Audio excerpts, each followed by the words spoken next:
जय महाकाली दोस्तों, मैं Shyam Sharma, scary horror podcast का होस्ट, आज आपके लिए एक और रियल इंसिडेंट लेकर आया हूँ।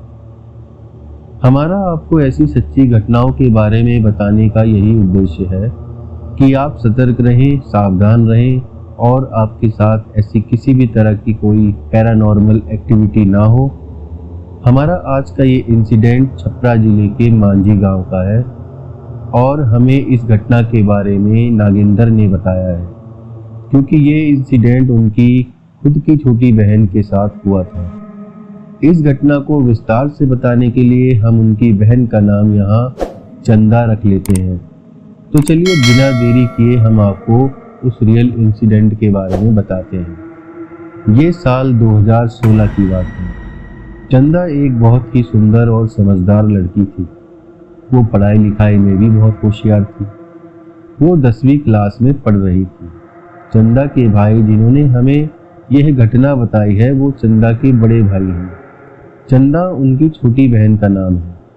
सुंदर होने के साथ साथ वो पढ़ाई लिखाई में भी बहुत अच्छी थी। हर क्लास में वो फर्स्ट आती थी। इसी वजह से कहीं ना कहीं उसकी सहेलियां उससे जलती भी थी। कई बार चंदा अपनी सहेलियों का मजाक भी बना देती थी। चंदा के बड़े भाई ने हमें बताया कि उसका ऐसा बर्ताव दिन पर दिन बढ़ता जा रहा था। उस दिन जब चंदा का 10वीं का रिजल्ट आया तो उसमें वो पूरे स्कूल में फर्स्ट आई थी। उसने अपनी एक सहेली का मजाक बनाया और कहा, तुम कभी फर्स्ट नहीं आ सकती क्योंकि फर्स्ट तो मैं ही आती हूँ ना। हमारे घर वालों ने चंदा के फर्स्ट आने की खुशी में एक छोटी सी पार्टी रखी, जिसमें चंदा की सबसे करीबी तीनों सहेलियां निर्मला, सजनी और शबनम आई थी। हम सबने पार्टी खूब एंजॉय की। देर होने के कारण मैं अपनी बहन की तीनों सहेलियों को उनके घर पर छोड़कर आया। जब मेरी बहन चंदा सुबह उठी तो जो गिफ्ट्स उसकी सहेलियां लेकर आई थी उसको वो गिफ्ट्स बहुत ही पसंद आए। तभी चंदा की नज़र एक छोटे से बॉक्स पर गई। उसने तुरंत ही वो बॉक्स खोलकर देखा तो उसमें एक चमचमाता हुआ एक लॉकेट था। उसे वो लॉकेट बहुत पसंद आया। अगले दिन स्कूल जाकर उसने अपनी तीनों सहेलियों से पूछा कि लॉकेट किसने दिया था, तो तीनों ने मना कर दिया कि वो लॉकेट उन्होंने नहीं दिया। दोपहर में जब वो स्कूल से घर आई तो फ्रेश होकर खाना खाकर अपनी सहेलियों के साथ बगीचे में खेलने चली गई। लेकिन खेलते खेलते उसको चोट लग गई। चोट गहरी लगने के कारण चंदा वहीं पर बेहोश होकर गिर गई। उसको बेहोश देखकर उसकी सहेलियां डर के मारे उसको वहीं छोड़कर वहां से भाग गई। हम सब उसका इंतजार कर रहे थे क्योंकि दोपहर से शाम होने वाली थी। चंदा के भाई ने सोचा कि वो जरूर बगीचे में अपनी सहेलियों के साथ खेल रही होगी। जब चंदा का भाई वहां पहुंचा तो देखा चंदा तो बेहोश पड़ी है और उसकी सहेलियां भी नहीं है। फिर नागेंद्र जी चंदा को होश में लाए और घर पर लेकर आ गए। उन्होंने घर पर ही चंदा की मरहम पट्टी कर दी। दोस्तों, यहाँ तक तो आप सभी को सब कुछ ठीक ठाक लग रहा होगा, लेकिन अब ये घटना यहाँ से एक नया मोड़ लेने वाली है, जिसको सुनने के बाद आपके होश उड़ जाएंगे। उस रात चंदा अपने कमरे में सो रही थी। उसकी आदत थी कि वो रात को उठकर पानी जरूर पीती थी। उसकी नींद खुली तो उसने सोचा कि पानी पी लेती हूँ।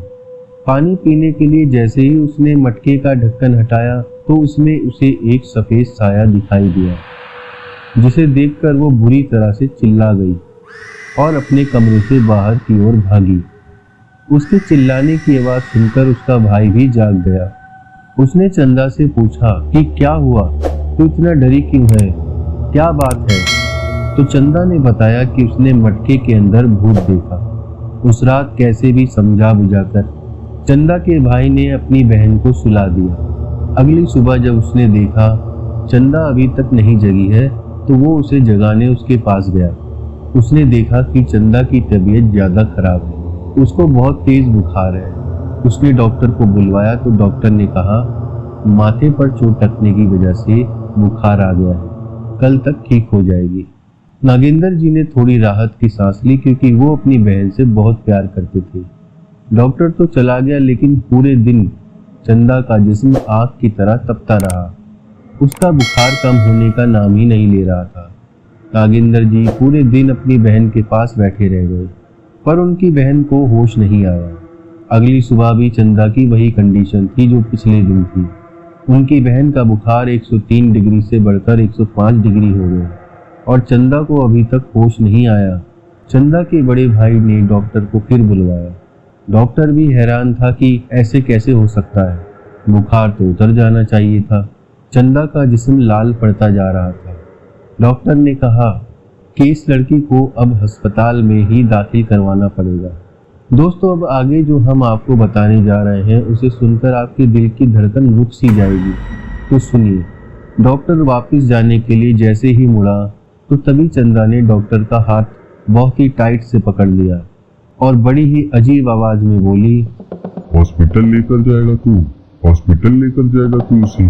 हा हा हा हा हा। ले जा, कहीं पे भी ले जा, पर मैं इसे नहीं छोड़ूंगा।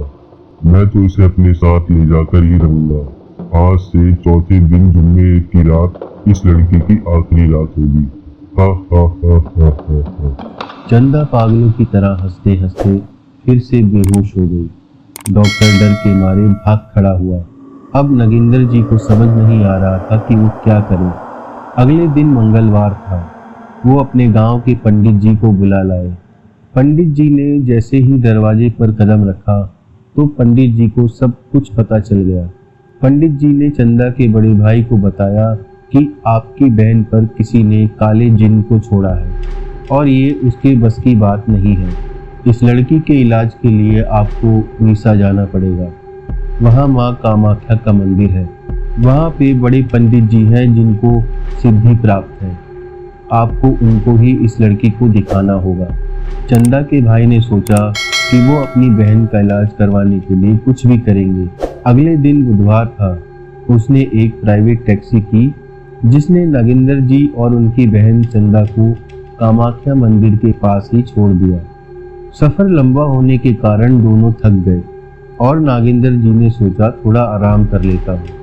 आराम करने के बाद दोनों को मंदिर पहुँचते पहुँचते शाम हो गई और शाम की आरती का समय हो गया था। मंदिर में घंटियों की आवाजें गूंज रही थी। चंदा के अंदर जिस जिन का कब्जा था वो वहीं नाचने लगा। मंदिर के बड़े पंडित जी की नज़र जब चंदा पर पड़ी जो भीड़ में खड़ी नाच रही थी और उसका भाई उसे संभालने में लगा हुआ था पर संभाल नहीं पा रहा था, वो पंडित जी ने कहा, उस लड़की को यहाँ लेकर आओ।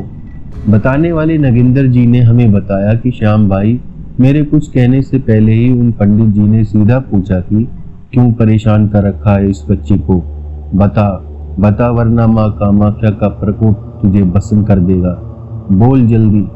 चंदा के अंदर जो एंटिटी थी, जो जिन था, उसने कहा, मुझे जान से मार देने के लिए ही इस पर छोड़ा गया है। इसको तो मैं ले जाकर ही रहूंगा। पुजारी ने कहा कि किसने छुड़वाया है इस बच्ची पर तुझे, बता नहीं तो तुझे हमेशा हमेशा के लिए सूखे कुएं में लटका दूंगा, कैद कर दूंगा तुझे। फिर जब उसने बता दिया तो पुजारी ने माँ कामाख्या के चरणों से एक नारियल उठाया और उस जिन को आदेश दिया कि इस बच्ची का शरीर अभी के अभी छोड़कर इस नारियल में आ। फिर वो जिन उस चंदा का शरीर छोड़कर उस नारियल में उतर गया। पुजारी जी ने कहा, इस नारियल को ले जाकर जमीन में दबा दो। याद रखना, इस नारियल को लेकर जाते हुए तुमको बहुत से दृष्टि भ्रम होंगे, पर तुम उन सब पर ध्यान दिए बिना इस नारियल को ले जाकर किसी सुनसान जगह में जमीन में गाड़ देना। तब तक यहाँ तुम्हारी बहन के शरीर का शुद्धिकरण किया जाएगा। नारियल जमीन में गाड़ने के बाद भूल से भी पीछे मुड़कर मत देखना, चाहे तुमको कोई भी आवाज दे। नागेंद्र जी ने हमें बताया कि उस नारियल को ले जाते हुए उनको जगह जगह आवाजें आ रही थी, कभी पुजारी जी की, कभी उनकी बहन की, तो कभी उनके दोस्तों की, तो कहीं लड़ाई झगड़े की।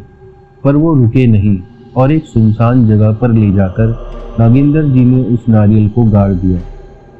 नारियल गाड़ने के बाद जब वो चले तो कभी उन्होंने अपनी बहन की आवाज़ सुनी तो कभी अपने किसी रिश्तेदार की, लेकिन उन्होंने पीछे मुड़कर नहीं देखा और इस तरह से वो अपनी बहन को मंदिर से लेकर वापस अपने घर आ गए। तो दोस्तों आप ये सोच रहे होंगे कि यार श्याम भाई ने तो बताया ही नहीं कि चंदा पर जिन को किसने छोड़ा था, तो अब हम इस राज से पर्दा उठा देते हैं। इस घटना में हमने आपको बताया था कि उसकी 3 सहेलियां थी। उसमें से जो शबनम नाम की लड़की थी, जिसकी खिल्ली चंदा ने उसकी माँ के सामने 10वीं के रिजल्ट वाले दिन उड़ाई थी, उसकी माँ ने ही अपनी बेटी के अपमान का बदला लेने के लिए उस पर काले जिन को छुड़वाया। हमने आपको ये भी बताया था कि चंदा को बगीचे में खेलते हुए चोट भी लग गई थी और वो बेहोश होकर वहीं गिर गई थी। तो शबनम की माँ ने चंदा का खून से सना हुआ थोड़ा सा कपड़ा भी काट लिया था ताकि वो काले जिन को भोग लगा सके।